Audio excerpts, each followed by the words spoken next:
All right, so bettors are really hitting the Georgia Bulldogs hard this week. I don't know if you saw the article that we've got on Dog Post. This is coming from information from Caesars. Get a load of this. Georgia at 20 at minus 28, excuse me, is capturing 87.3% of the tickets. So that's a pretty significant number for a number that high. I mean, just generally speaking. I think the only two games this week that are more lopsided than that in terms of folks betting the line is the Old Dominion Liberty game, where Liberty is getting almost 88% of the tickets, and then Penn State at 90, almost 93%. Of course, they're playing Northwestern at home. So Georgia, I think this is right. And now I don't like groupthink a lot. I have to tell you, I'm not a giant fan of that. But there's a reason we think Georgia is just really going to throttle um, the Missouri Tigers. All three of us on Dog Post feel like Georgia will cover this line. Matt thinks that Georgia's going to win 42-10. Ryan has Georgia 51-10, and I say they're going to cover the line. I don't do points, like I don't say what it is, but I do think. I mean, you're looking at a Georgia team that could easily win this game. To me, something like 42-0. I just don't think that Missouri has any real firepower. I think that Georgia has come off a sloppy home win, even though a 17-point win is now a sloppy home win. And they're not going to have three turnovers in every single game. So the prowess that is this program right now means that you've got to get out there and beat them for 60 minutes. You have to beat their offense and their defense. It's just hard to pull off right now. And I don't see Georgia falling apart against Missouri. I think they will cover this line of 14, four touchdown line. And it's not surprising to me to see the bettors and the public go in hard on Georgia. Hey, if you've not picked up DAWGSTRUCTION yet, make sure you're doing so. It's 80 pages, full color, obviously, hardcover coffee table book. If you want me to sign it for you or the Dog Post crew to do so, make sure you get that to me immediately after you buy it. Dean at dogpost.com. We've had a lot of people take advantage of that lately. And I'm very pleased that y'all are doing so. This this game, um, I just you can always be shocked in college football. You can, and there's things that can happen. Um, I'm a little skeptical that Georgia will lose the turnover battle by two in back-to-back games. That's number one. Number two, they are scoring at a clip the likes of which we've not seen, and they are essentially scoring 4.5 points a drive. This defense has only permitted 7 scores the entire season. This is not the game that you want to go against Georgia, in my mind, in terms of certainly winning the game, but in terms of Georgia, 28 points. A lot of things can go wrong. That's why last week I picked Kent State against the line. I picked Georgia correctly,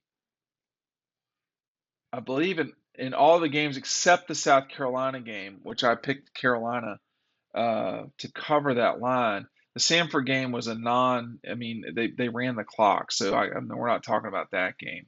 Um, but I think this game is similar to the Oregon game, similar to the South Carolina game, in that um, it's just going to be too much for these guys to stick around. Now, in those games, you did have a line that was lower. I will grant you that. But I think I just firmly think that Georgia will come in ready to play this game. I think sort of like the South Carolina game, and to some degree like the Oregon game, Missouri people don't think they're going to win this game. There's no real hope.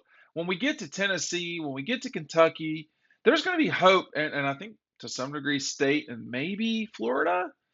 I think that's foolish, but maybe Florida. There's going to be some hope that those teams can win.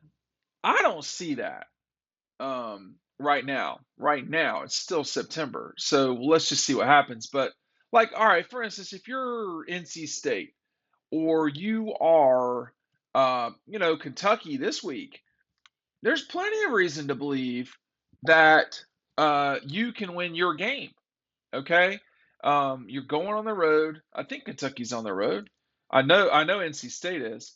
Um, it's not a stretch as a top 15 team to go on the road and win a game. Like Kentucky is a 7-point underdog over at Ole Miss. NC State is a 6.5-point dog at Memorial Stadium in Clemson.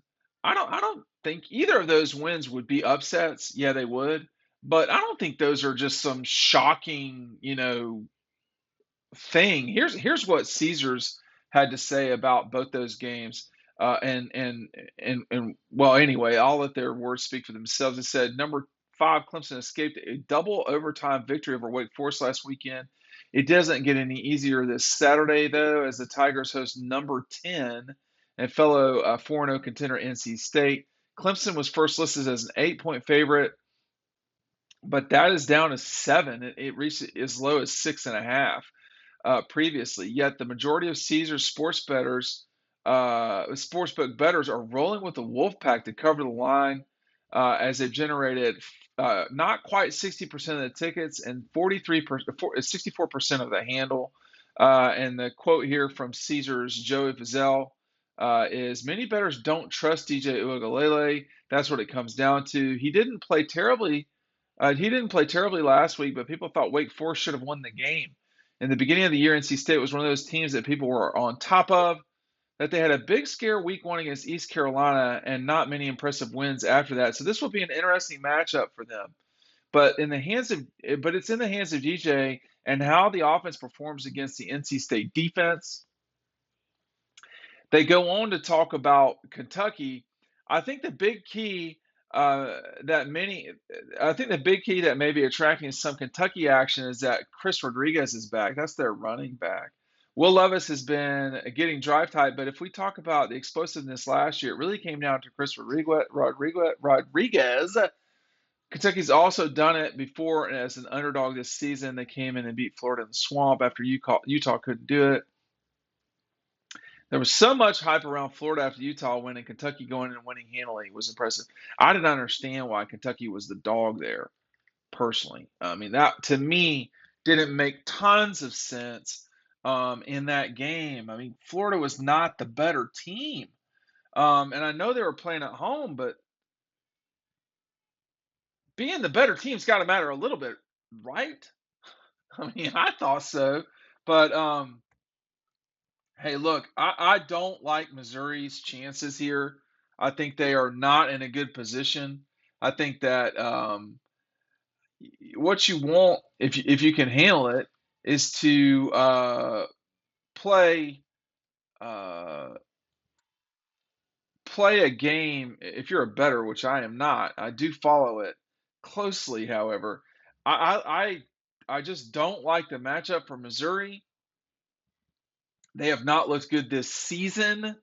Maybe that's why this is a 4-touchdown line, a road game. That is a lot. Normally, I stay way far away from double-digit road dogs, or excuse me, home dogs in SEC play. I can't help it though now, man. Georgia is just that much better than Missouri, I think. I think this line could be 35, and then I would kind of be wondering what I'm doing. But at 4 touchdowns, I'm very comfortable with this. You tell me what you think down below. Again, we don't pick Georgia to cover every single week. We pick it when it's appropriate. National championship game, both Ryan and I had Georgia winning that game and covering. They did. Michigan was the same way. The only game I got wrong in terms of just straight up wins and losses a season ago was the SEC championship game.